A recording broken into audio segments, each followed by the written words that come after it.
Bom, boa tarde. Este seminario, esta mesa redonda, está dedicada a celebrar a recomendação por parte da FAPESP da aprovação do nosso CEPIG de Matemática Industrial e a ouvir vocês, ouvir o público, ver as ideias que existem, que está dedicada a que a gente conte alguma coisa para você do que nós pretendemos fazer. E, bom, esse é o tema da reunião de hoje. O coordenador do CEPIG de Matemática Industrial é o professor Cominato, conhecido como Poti. Sandra é uma das pesquisadoras principais do projeto e eu sou o vice-coordenador. CEPIG significa Centro de Pesquisa, Inovação e Difusão. É um tipo particular de projeto da FAPESP, um tipo de projeto bastante importante que está dedicado a financiar qualquer área, né? Ou seja, não é somente para matemática, somente para ciência exata, mas qualquer área da ciência. Em particular, o nosso CEPIG, que a gente chama sinteticamente de Matemática Industrial, o nome completo é Ciências Matemáticas Aplicadas à Indústria. Então, esse processo passou por duas avaliações sucessivas, a primeira que foi completada mais ou menos em novembro ou em dezembro do ano passado. Essa foi a primeira etapa, que recebeu bastantes elogios, e a partir daí passou para uma segunda etapa com assessores internacionais e tal. Essa segunda etapa foi bastante competitiva porque havia um número bastante amplo, bastante grande de projetos que tinham passado pela primeira etapa. 44. 44, e o nosso foi selecionado, quantos foram selecionados? Foram selecionados nessa fase 10. 10, né? Então foi uma coisa bastante competitiva. E, bom, o projeto, claro, é uma coisa que nós elaboramos, coordenado por Poti, né? Colocando objetivos, colocando antecedentes, colocando o que nós vamos fazer, colocando perspectivas, etc. O objetivo global que a gente tem, a gente poderia resumir assim, como promover a utilidade da matemática nos processos produtivos em sentido amplo: indústria, finanças, planejamento, educação, saúde, ambiente, etc. Ou seja, quando a gente fala de matemática industrial ou de indústria, a gente deve entender meio no sentido anglo-saxão, né? Ou seja, a indústria não é somente manufatura, né? A indústria é uma coisa mais ampla que a manufatura.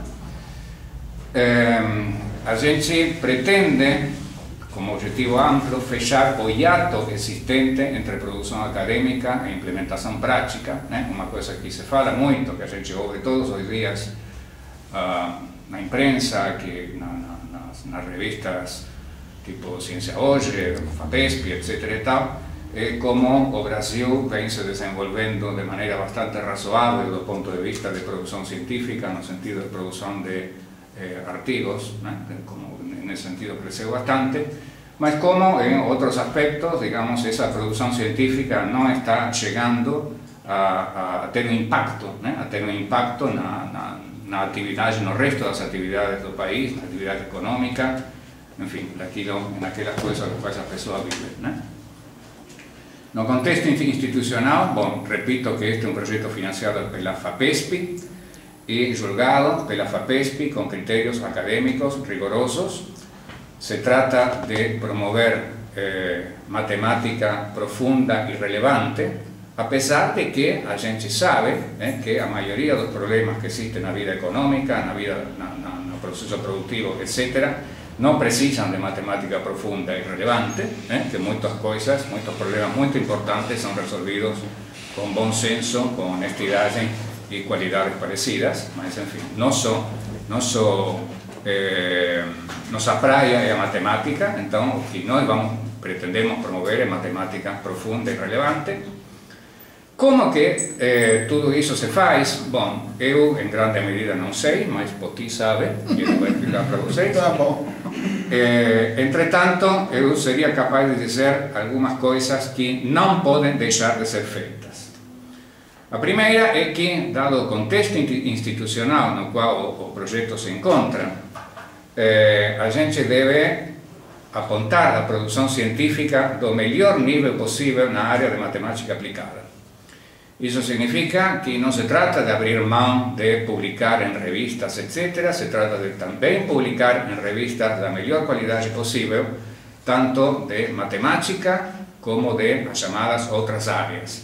As pessoas que acompanham as discussões nos fóruns de matemática, etc., sabem que é uma profunda, uma bastante discussão muitas vezes sobre publicação em revistas de matemática propriamente dita e revistas de outras áreas. Bom, nós no nosso contexto temos que fazer matemática aplicada, portanto temos que produzir e temos que publicar tanto em revistas de matemática como nas revistas que usam a matemática e que têm relação com a matemática, mas sempre fazendo matemática. Outra coisa que nós certamente devemos fazer é promover encontros com a indústria, entre aspas. Isso significa organizar eventos que sejam encontros com a indústria. Outra coisa que temos que fazer é centralizar os encontros locais com a indústria, ou seja, nós não inventamos, naturalmente, nem pretendemos inventar o fato de que matemáticos trabalham em conexão e resolvem problemas que têm a ver com a indústria. Muitas pessoas fazem isso localmente, individualmente, fazem isso com muita eficiência em alguns casos. De alguma maneira nós temos que juntar essas coisas, coordenar não, mas juntar essas coisas, saber que essas coisas estão aí. Nós temos que promover a visibilidade do nosso trabalho em congressos de matemática aplicada e de estatística. Uma ideia que a gente já está implementando é promover a criação de oficinas dentro desses congressos, né, onde sob o guarda-chuva do nosso projeto geral se desenvolvam atividades que transcendem os simples palestras, etc., de trabalhos relacionados com a matemática aplicada à indústria. Também temos que realizar visitas a centros do exterior, onde esta atividade esteja bem desenvolvida, ou seja, de novo, não estamos inventando nada. Há muitos lugares do exterior onde matemática industrial se faz, e se faz muito bem, e quando a gente vai, de vez em quando dá uma olhada e diz, mas que coisa maravilhosa, que bem que se fazem as coisas aqui. Bom, nós temos que ir lá, né, e ver como se faz e pegar os melhores conselhos possíveis. Nós temos e estamos obrigados a fazer uma difusão por todos os meios possíveis. Aliás, isso é uma condição do CEPIJ. O CEPIJ nos pede fazer uma difusão. Então, nós temos que difundir as atividades em escolas, em sindicatos. Temos que produzir material impresso, não apenas papers, mas também livros, boletins e material audiovisual, como filmes. E este é o primeiro, essencialmente. Certamente as teses, a orientação de teses e de disciplinas optativas que nós vamos fazer de agora em diante vão ter em mente que temos este projeto de matemática industrial. Então, a maneira geral como a gente poderia fazer esse tipo de coisas é o seguinte: bom, a gente dispor de uma quantidade de bolsas, mestrado, doutorado, pós-doutorado, e vincular essas bolsas ao nosso projeto, dizendo, bom, que isto está vinculado desta maneira com esta atividade aplicada, com esta atividade industrial, mas sem abrir mão, de novo, do trabalho em matemática de bom nível. Bom, e para isso o que precisamos, bom, certamente temos longo orçamento onde nós dizemos tudo o que nós precisamos, mas eu diria, do meu ponto de vista, que a nossa necessidade fundamental e aquilo que nos vai permitir crescer é ter uma disponibilidade ampla de bolsas, bolsas sobretudo de doutorado e sobretudo também de pós-doutorado, e precisamos de ter um apoio burocrático simplificado, ou seja, se a sustentação deste projeto depende de que a burocracia seja feita por nós professores, digamos, vai ser complicado, certamente. De alguma maneira, nós vamos ter que ter facilitada a maneira de administrar recursos que são bastante significativos e que não deveriam ser administrados por amadores, como em geral somos os professores universitários, nesse sentido. Bom, então isso é o que eu queria dizer. Repito que quem conhece bem todas as coisas é o Tim, a quem vou dar a palavra agora. Senhor coordenador do projeto. Bom, talvez eu tenha aqui, possa falar, adicionar o que ele disse, alguns detalhes do ponto de vista mais do que é o projeto, porque as linhas, digamos, de diretrizes são essas, entende? Como a gente vai fazer isso, talvez é que esteja um pouco ainda aberto ao debate. A gente tem experiências no exterior, obviamente, algumas são fáceis de implementar, outras não tão simples. Mas o que eu queria dizer é o seguinte, sem querer jogar-me confete na cabeça, porque o projeto não dependeu só de mim, eu apenas fui um catalisador. Se não tivesse tido as pessoas que me ajudaram a fazer o projeto, não teria saído, não só pelo fato de escrever, porque você sabe que um projeto desse tamanho, não depende de você escrever direito, depende do currículo das pessoas. As pessoas que estavam lá é que foram decisivas, entende? E das instituições e do comprometimento.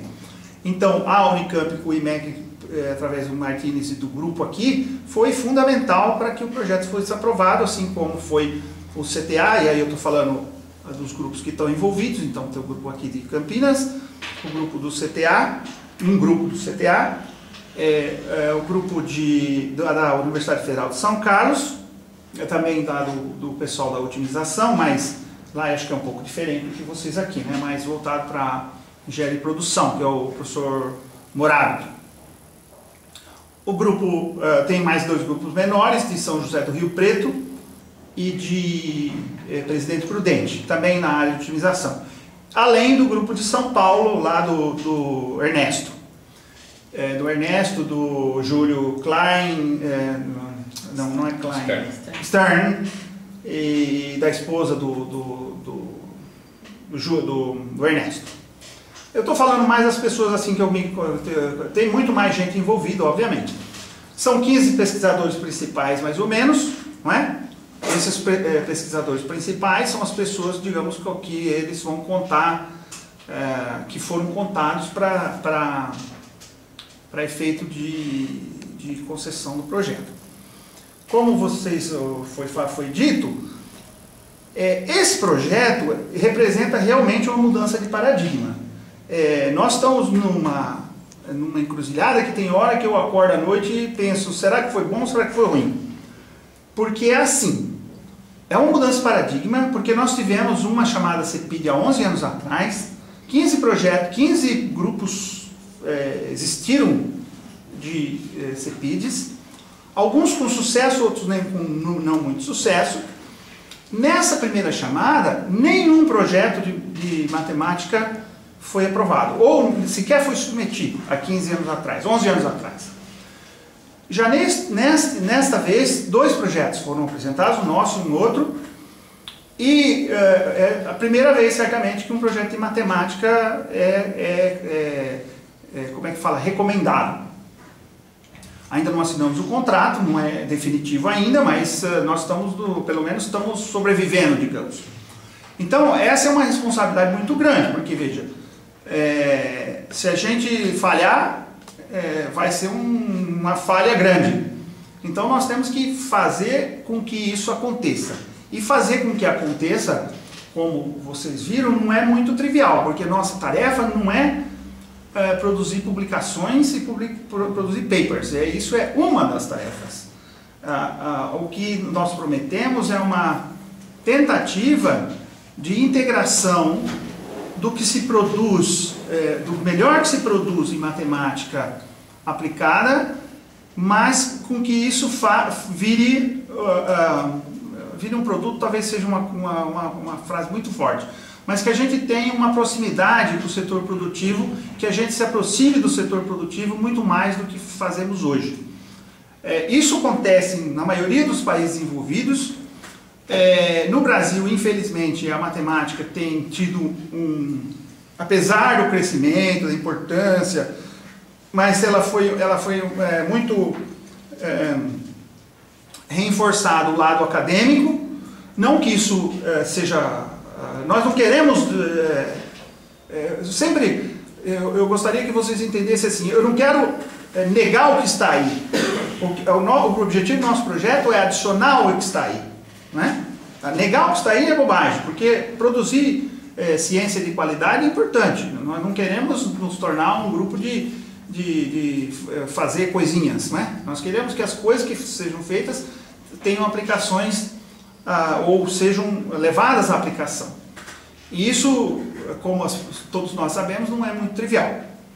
Então, é realmente um projeto que espera-se uma mudança.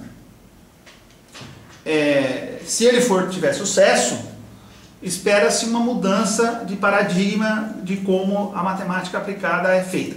Inclusive, eu acho, nos nossos programas de pós-graduação. Né? Porque uma das grandes deficiências que nós temos hoje é justamente mão de obra.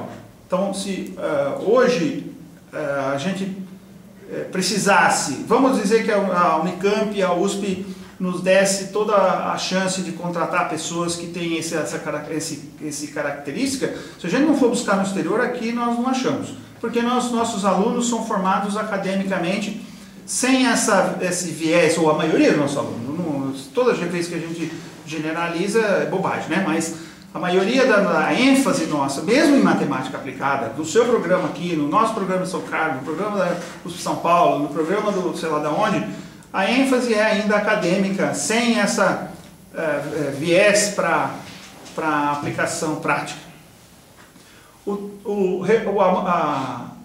A quantidade de recursos solicitado e aprovado, ou pelo menos não contestado, é em torno de 10 milhões de dólares para 5 anos. Então é um orçamento de 2 milhões de dólares por ano, sendo que uma parte disso, não muito substancial, eu diria, vai para o material permanente, que é basicamente a instalação de um computador, ou a instalação, a gente não sabe muito bem qual vai ser o... Lá nós pedimos a instalação de um computador, que seria certamente o maior computador universitário do Brasil, certamente. Esse computador, nós já fizemos todos os passos para ele ser instalado em São Carlos, e obviamente que vai ter as vias de acesso, né? Todas as pessoas que participam do projeto vão ter acesso ao computador. A razão que ele vai ser posto em São Carlos é que a USP se comprometeu a fornecer toda a parte de energia. Para vocês terem uma ideia, energia e housing desse negócio, e que seria muito mais difícil para negociar aqui na Unicamp e em outros lugares. O reitor da USP prometeu que dá o dinheiro, então a instalação desse local, estão me falando que vai custar 2 milhões de reais. Eu quase, na hora que me falaram isso, eu quase caí de costas, porque o computador vai custar 3 e o lugar para pôr ele vai custar 2. Mas diz que é assim que é. Bom, então tem o computador e temos esses recursos, então 2 milhões de dólares mais ou menos por ano. Então se você tirar lá uns 500, 400 mil para o computador, ainda sobra 1 milhão e 600, que é muito dinheiro, né? Principalmente para nós matemáticos. Esse dinheiro basicamente são bolsas e dinheiro para mobilidade. Isso para atender conferências, para a gente poder atender a indústria, caso tenha um problema que tenha um aluno precisa ir visitar uma indústria para saber como é que é o problema lá que tem que ser resolvido. Tudo isso está previsto no projeto. Então a gente espera, né, que isso vai criar uma facilidade, digamos. Nós esperamos, durante a vigência do projeto, convencer as pós-graduações a adicionar ao currículo da pós-graduação a possibilidade de o aluno fazer estágio numa indústria, o aluno participar de um projeto numa indústria, Isso está no projeto e nós vamos começar a conversar logo com o coordenador aqui, com o coordenador em São Carlos, com o coordenador em São Paulo, para ver se a gente convence as pessoas de que seria importante fazer esse tipo de aporte. Bom, no projeto em si, é claro que um projeto com essa visão, ele é muito difícil de você cobrir tudo, porque, veja, supostamente, qualquer problema que venha da indústria, nós deveríamos ter alguma... Nós deveríamos encaminhá-lo de alguma maneira, não é? É claro que nós não podemos ter gente em todas as áreas. Então, o projeto foi centrado, né, nos grupos existentes. Então, foi centrado no grupo aqui de Campinas, no grupo de São Carlos, no grupo da Federal, com algumas sinergias já, por exemplo, o grupo daqui de Campinas de otimização, com o grupo de São Carlos, tem lá uma sinergia muito grande, assim como com o grupo de São Paulo. O meu grupo tem uma sinergia com o grupo de São José dos Campos, né? Também com algumas pessoas de São Paulo, bom, acho que essas são as sinergias. Uma das críticas do projeto é justamente isso. O que nós vamos fazer se aparecer um problema em grafos? Porque não tem ninguém de grafos nesse conjunto. Bom, não sei como é que a gente vai resolver isso, mas a ideia é que, em aparecendo um problema em grafos, nós vamos tentar descobrir se tem alguém no Brasil ou no exterior que sabe grafos, e se não tiver, e trazer essa pessoa para estudar o problema ou dar sugestões do problema. Veja, também a gente não está se propondo a resolver todos os problemas da indústria do Brasil, né? Então, o que eu acho mais importante deste CEPID, ou desse projeto, se ele for em frente, não é que nós tenhamos resolvido todos os problemas da indústria do Brasil, é que nós tenhamos, isso não vai acontecer, lógico, né? Se nós partirmos desse objetivo, ele vai ser frustrado certamente. Mas o que é importante é que nós tenhamos criado uma nova filosofia e uma nova maneira de pensar a matemática aplicada. Se a gente conseguir fazer isso, eu acho que nós teremos tido sucesso. Não é um objetivo fácil, porque significa mudar maneiras das pessoas reagirem, maneira das pessoas pensarem, maneira da gente conduzir a coisa, não é? E isso vocês sabem. É muito difícil mudar hábitos, né? Certo? Muito difícil. Mas se a gente nunca tenta, a gente nunca vai conseguir, né? Outros países conseguiram. Vocês vejam, tem aí a Alemanha, por exemplo, o Instituto Fraunhofer, é um dos institutos que tem mais sucesso no mundo, né? E eles têm um sucesso enorme. Eles não fazem só matemática, eles existem em química, em física, etc. Mas o de Kaiserslautern é basicamente matemática e é um instituto extremamente successful. Né? Tem até a patente do JPEG, por exemplo. Então, vocês vejam que não é um instituto pequeno, um instituto que começou há 40 anos, tem experiências em Oxford, muito sucesso. O grupo lá existe há mais de 50 anos. Já hoje os NMR foram inventados lá nesse grupo, basicamente. Então tem exemplos. Eu não estou dizendo que nós vamos inventar a próxima cápsula que leva o turista para Marte, mas existem exemplos, isso é verdade. Acho que era isso que eu queria falar. Não sei se alguém quiser alguma pergunta especial, né?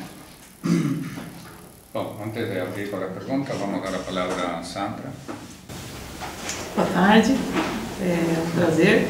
Agradeço ao Mário pela oportunidade de compor essa mesa junto com eles, mas essencialmente me vejo assim com a grande palavra do momento é o desafio, né? Eles levantaram e imagino que esteja também na mente de todos vocês aí.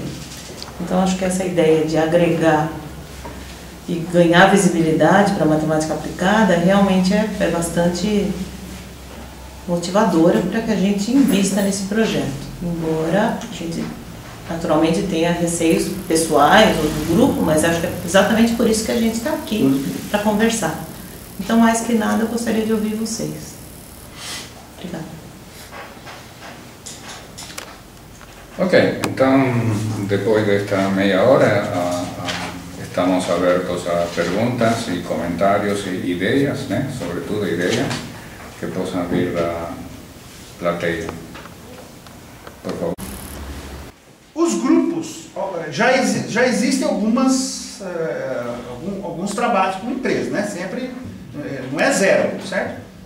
Por exemplo, em São Carlos, nós temos contrato com a Petrobras, por exemplo. Nos setores da parte do governo, aqui no Estado de São Paulo tem muito, pelo menos há pouco tempo atrás estava numa reunião no CEPETRO, e eles fazem muito, eu posso levantar qual é o órgão, eles fazem muito essas avaliações de otimização, então eles estavam tentando implantar um novo porto em São Paulo, eles estavam tentando otimizar para ver a parte urbana e tudo mais.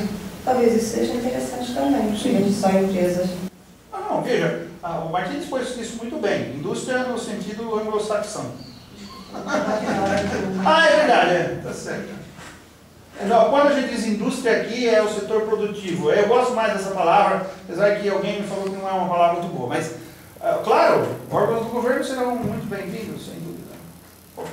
Qualquer lugar onde nós podemos fazer matemática de alto nível e de uma maneira que auxilia. Esse é o objetivo, certo?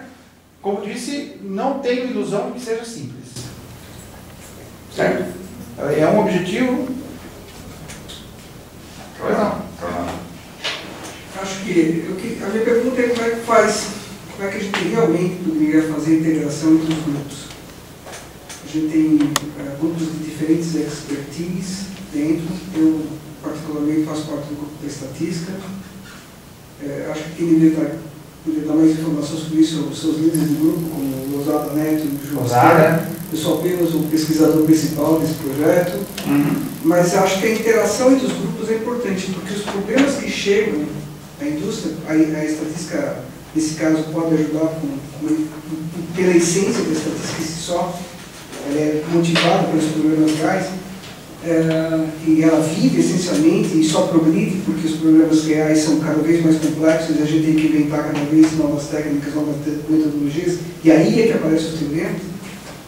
E eu queria saber como é que a gente consegue interagir esses grupos de tal maneira, porque os problemas não vão pedir otimização somente, eles não vão pedir modelagem estocástica somente, ou problemas inferenciais desse tipo. Eles vão aparecer e eles vão aparecer para ser desmembrado, mas eles aparecem completamente fechados e a gente é que tem que saber.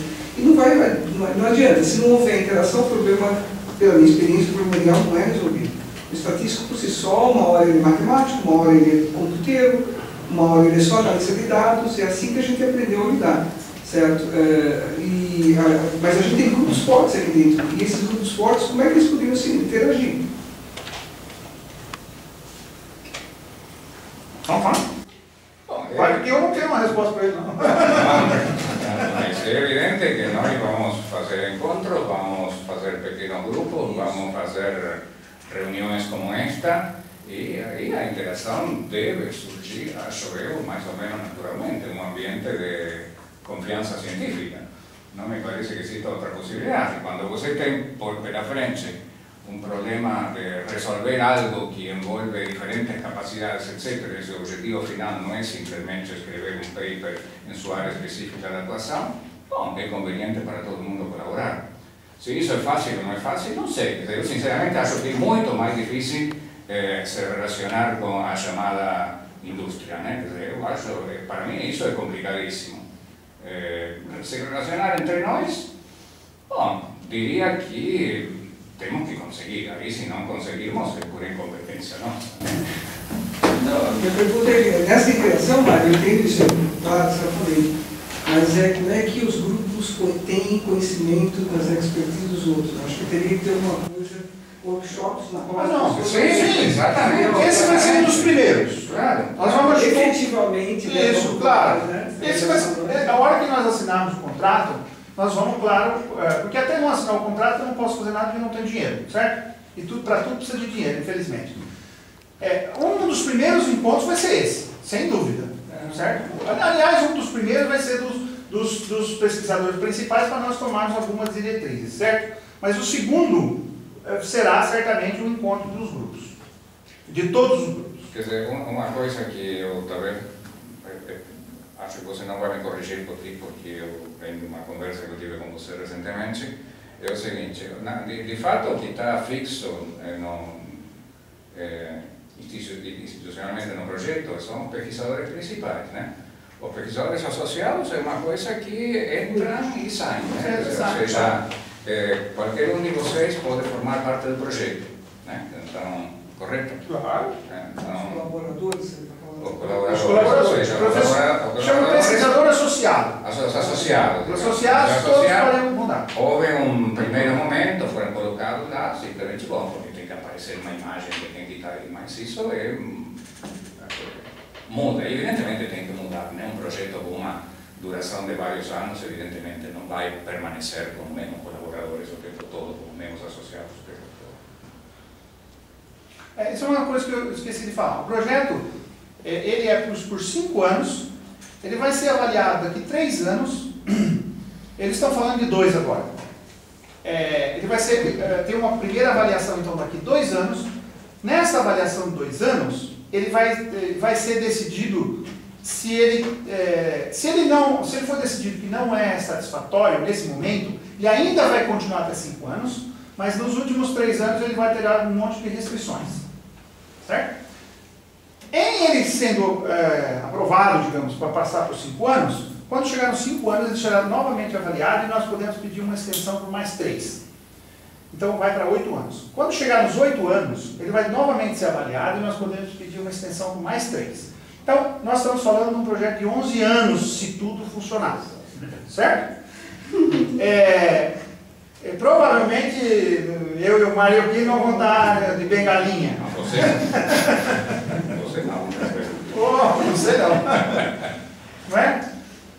Mas, vocês vejam, a importância do projeto é essa, que é um projeto de longo prazo, não é? Quer dizer, que dá para a gente programar, projetar, planejar, etc. E é bom. E tem o lado que nós temos que cumprir com o que prometemos, né? Eu fiquei muito feliz na FAPESP, porque, nessa entrevista, porque nós estávamos conversando lá, e essa coisa, e eles me pressionando, porque me perguntando como é que vocês vão fazer para publicar paper, não sei mais o que, e eu disse para eles que eu não tinha a menor preocupação com publicar papers, porque se não fizer nada, eu tenho certeza que o grupo de vocês aqui, o grupo da estatística, o meu grupo, o grupo lá de São Paulo, vai ter publicações suficientes para a FAPESP não precisar falar nada no final do tempo. O problema é que a questão é que se daqui 3 anos nós chegarmos lá na frente e falar assim, escuta aqui, qual foi a empresa que realmente se beneficiou dos resultados desse projeto? E eu disse que se nós tivermos 4 empresas que se beneficiaram desse projeto, eu vou estar feliz. A FAPESP me disse, se tiver 2, nós vamos estar felizes. Então...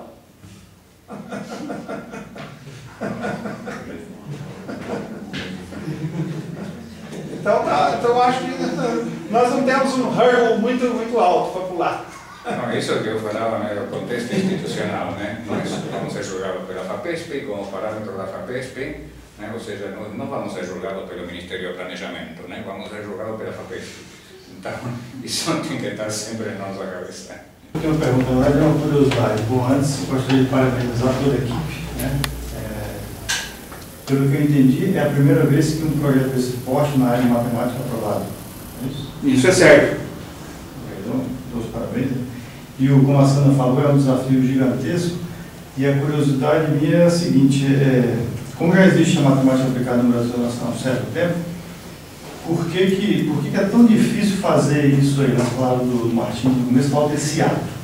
O que motivou vocês a tentar, pelo menos, preencher esse ato? Por que é tão difícil fazer de vocês o que o projeto se propõe, né?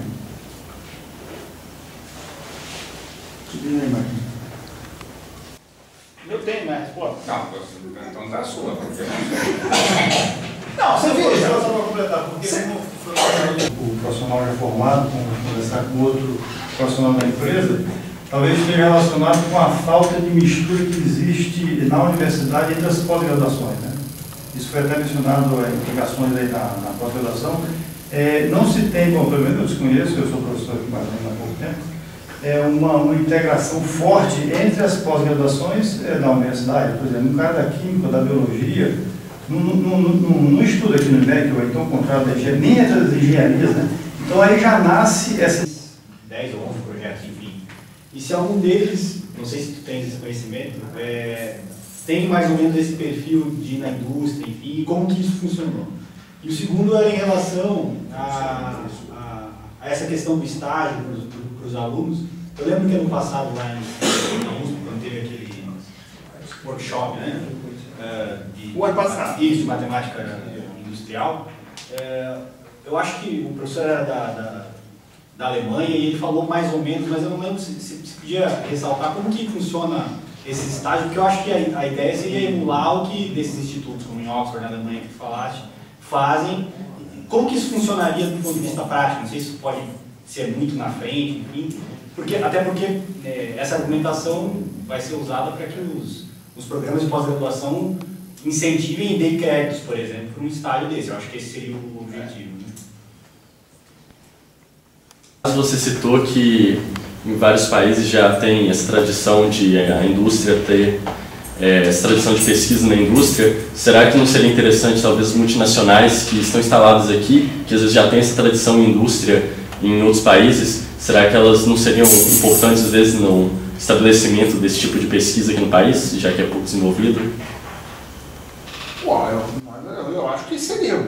Agora, você percebe, nós não podemos torcer o braço delas e falar, você tem que fazer, né? Mas não seria interessante, será, para elas também, olhar isso com... Tipo, porque elas são obrigadas a investir parte dos recursos dela em pesquisa e tudo mais. E elas já têm uma experiência disso em outros países e provavelmente elas já valorizam isso mais do que muitas empresas brasileiras. Olha, tudo isso já acontece de alguma maneira. Se você for ali na engenharia mecânica, provavelmente grande parte do que nós estamos falando aqui eles já praticam. Porque as ciências de engenharia, elas têm uma maior facilidade, digamos, de aproximar-se das indústrias, não é? Pelo próprio estilo, e os engenheiros têm essa formação também. O que nós estamos falando aqui é de, talvez, repetir uma coisa que já acontece na química, na engenharia, na física, não sei se muito, na matemática. O que eu disse para vocês aqui é que na matemática nós não temos, certo? E aí você poderia falar, bom, mas isso é uma característica da matemática, a matemática é assim, pronto.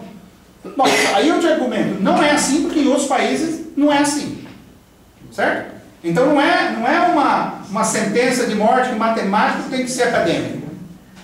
Entende? Quer dizer, você nasceu, virou matemático, você não pode ser outra coisa a não ser acadêmico. Não é assim. No mundo não é assim. Mas isso tudo que nós estamos comentando aqui é bem para o Walter, que talvez tenha muito mais experiência do que eu na indústria, pode falar. Eu vejo lá em São Carlos contratos milionários com a indústria. Me dizem que Itaipu foi basicamente os engenheiros de São Carlos que fizeram. Da engenharia com a indústria é muito próximo. As multinacionais investem. O problema é que a maioria das multinacionais, elas mantêm um laboratório, né? Então, essas empresas preferem manter os seus laboratórios no exterior. Com essas políticas do governo de que parte dos recursos tem que ser aplicado em laboratório de pesquisa, aqui isso vem mudando, né? Tem vários laboratórios.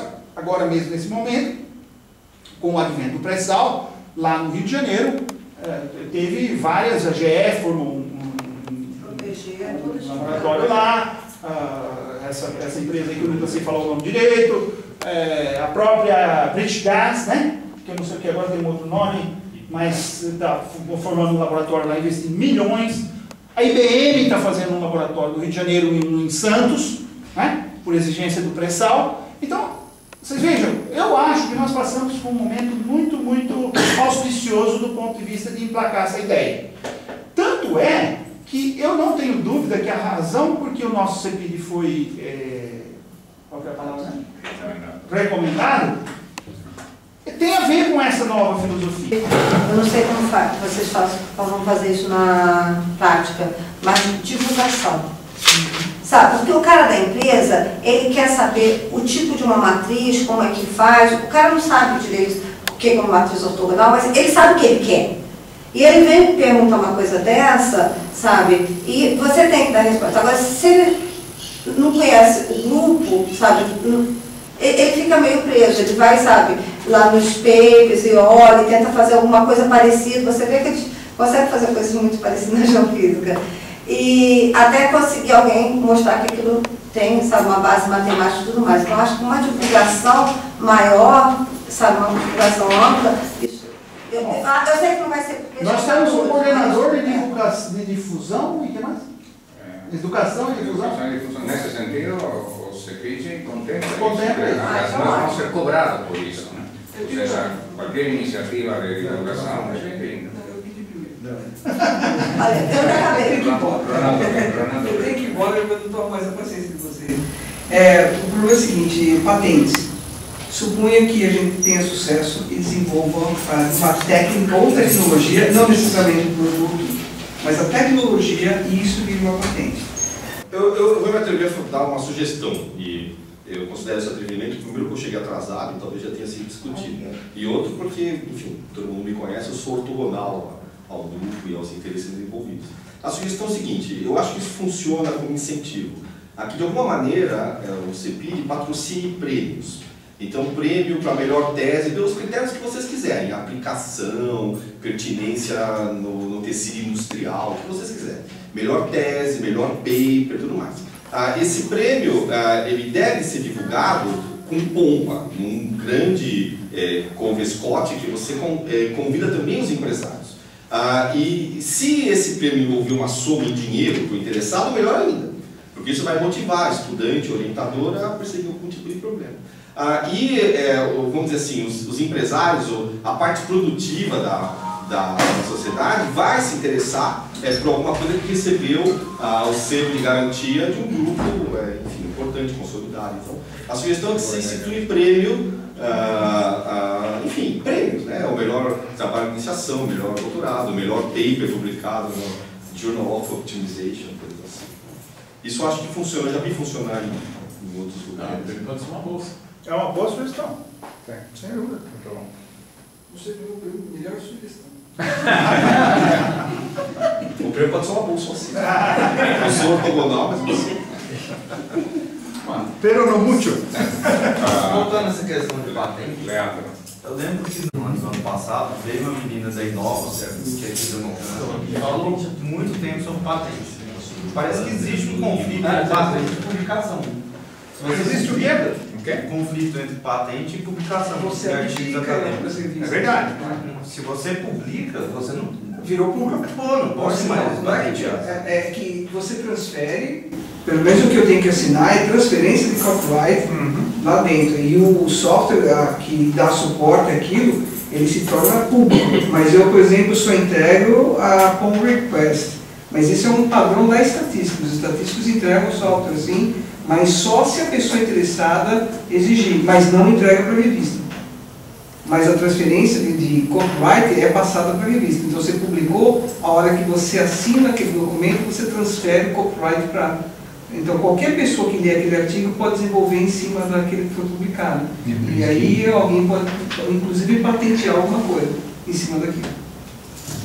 Então não é que assim, você publicou já é. Não, se você não assinar a transferência de copyright, você não dá direito a ninguém, toda a patente tem que ser vinculada ao teu trabalho. Por outro lado, a revista pode simplesmente não publicar seu artigo porque você não transferiu o copyright. Tchau.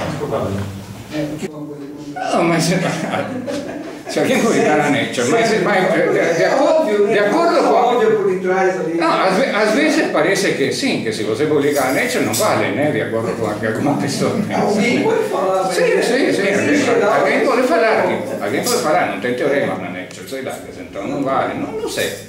Mas não é uma grande problemática, Leandro, não é para se angustiar por isso. Tá? Não, mas a questão é que... eu queria saber se vocês estavam preocupados com isso. Não. Vocês A estatística, por exemplo, tem uma situação. Biólogo, médico, dentista, algum parte substancial da engenharia não está conseguindo publicar artigo se não tiver uma análise estatística muito bem feita. Então, o pessoal da estatística tem grande dificuldade em descobrir se a contribuição do estatístico que está num dos autores ali, que faz parte daquele artigo, é uma contribuição significante. Ou seja, é uma técnica antiga, bastante conhecida num conjunto de dados novos, tá? Ou é uma nova técnica que resolveu um problema novo. Eu, como departamento de estatística, ou qualquer membro do departamento de estatística que passar a vida inteira publicando no Jornal da Batata, vira tempo parcial. Tá? Precisa ponderar dos dois lados. Você não pode enxergar o mundo de um lado só ou do outro. A coisa é assim, não. Entende? O Mário, no começo da fala dele, deixou bem claro quais eram os objetivos. Talvez tenha que fazer e mandar para todo mundo, Mário, o que você desenhou aí, que está muito claro no que ele falou ali. Tá vendo? Posso só fazer um comentário em relação a isso? Eu sou bem novo ainda, mas eu acho que é possível você agradar o pessoal da CAPES com esse tipo de ideia também. Eu orientei uma dissertação de mestrado, uns 3 meses, terminou, que era a aluna dela estudou um problema que, na verdade, era um artigo do Friedman, né, do Avner Friedman, e o Friedman é um professor que eu acho que qualquer pessoa da CAPES, qualquer matemático que está na CAPES, que olhar o currículo dele vai ver que ele é melhor do que muitos professores alunos, pesquisadores alunos que tem aqui no Brasil. Então é possível agradar a CAPES também com esse tipo de coisa. E aí eu queria fazer uma pergunta. Tem algum viés do projeto que vai de encontro com o Instituto de Matemática Aplicada que o Friedman foi diretor nos Estados Unidos? Ou não? Veja, antes de fazer esse projeto, a AMA foi um dos institutos que eu olhei, claro, certo? Eu conheço, nunca fui lá, eu conheço lá, eu via o webpage, vi como eles trabalham, etc. Claro que uma coisa desse tipo você não inventa do zero, né? Nem adianta querer inventar a roda de novo, certo? No caso particular, nós, digamos assim, nós precisamos ter relações com institutos do exterior, certo? Mas isso não rule out outras possibilidades. Tudo que for ajudar, nós não queremos atirar para todos os lados, porque isso também não dá certo, não é? A gente tem que ter um foco, e é uma das respostas que eu acho que nós vamos dar aí, né, o que nós vamos fazer de matemática nova. Veja, é tal coisa, nós temos que ter um foco, nós não podemos falar que nós vamos resolver o problema do mundo. Eu só fiz esse comentário porque esse trabalho de dissertação, por exemplo, foi um trabalho que é um trabalho que foi publicado no Journal of Differential Equations, que surgiu de uma palestra, segundo Friedman, de uma palestra de um engenheiro da Motorola que colocou o problema para o grupo de alunos dele, o grupo de alunos sentou e em 1 ano resolveram o problema, era um problema de homogeneização. Avner Friedman é certamente um dos nomes mais importantes desse tipo de aplicação nos Estados Unidos. É certamente uma das pessoas que, a qualquer momento, você, assim como é o Strang, são nomes que... mas o SIAM tem, agora eles acabaram de publicar um report sobre, que é muito interessante, para aqueles que tiverem interesse, é só ir no site do SIAM e ver que eles publicaram um report sobre Industrial Mathematics, que é na verdade uma atualização de um report que saiu em 1980 e alguma coisa, e agora eles fizeram uma atualização e tem lá o que é a matemática aplicada, quais os grandes problemas que a matemática aplicada ajudou nos Estados Unidos a resolver nos últimos 10 anos. É interessante dar uma olhada, porque tem muita coisa que a gente nunca imagina. Deixa eu falar. O Strang terminando o debate de doutorado, o presidente da SAIP foi o orientador e eu fiz pós-doc na AMA. As três coincidências. A grande coisa da AMA é o contato com a indústria. Tá? Por exemplo, um que financia muito a AMA é 3M. Que é ali do lado, Motorola também. Assim, o foco, acho que a razão... Em Minnesota, eu fiz pós-doc. AMA, Institute of Mathematics and Applications. Onde foi a reunião da SAEM esse ano? Assim, acho que se vocês quiserem, se o objetivo é fazer algo que não é EMEI, o foco tem que ser realmente contato com as empresas. Não, o objetivo é ter uma coisa como a EMEI. E uma coisa que eu acho que dá para ter contato com as estatais. Porque por exemplo, essa história da... O Abner Fenima foi o diretor por um tempo, né? Foi, era no mesmo prédio. A EMEI fica no último andar do... Era no Instituto de Matemática, na verdade. O último andar, o Fried e meus amigos, eles montaram lá tal de jeito. Eu acho que é um grande sucesso nesse instituto. Eu acho que a gente tem vários exemplos do exterior aí que pode dar certo. A gente conhece muito bem o Berkeley, por exemplo, naquele laboratório lá, todo o programa nuclear americano até hoje dependeu daquele laboratório. Tem o Mathematical Research Center em Wisconsin, que trabalhou para os militares mais de 30 anos, fazendo matemática, só matemática. Não havia uma pressão muito grande para que aquilo se materializasse em armas, uma coisa parecida, mas quem pagava a conta era a Marinha, a Aeronáutica e tudo mais. Ou seja, tem o que ele acabou de falar agora, acho que o objetivo que está traçado nesse projeto, a chance de sucesso é muito grande se todo mundo realmente hearts and minds. Vou frisar de novo que o CEPIG é aberto, né, ao grupo central, mas está aberto a todas as possíveis contribuições de agora em diante. E, portanto, não sei se vocês querem dizer algumas palavras finais. Não, eu já falei demais. Né? Não, falou bem, né? Então, muito obrigado e fechamos aqui.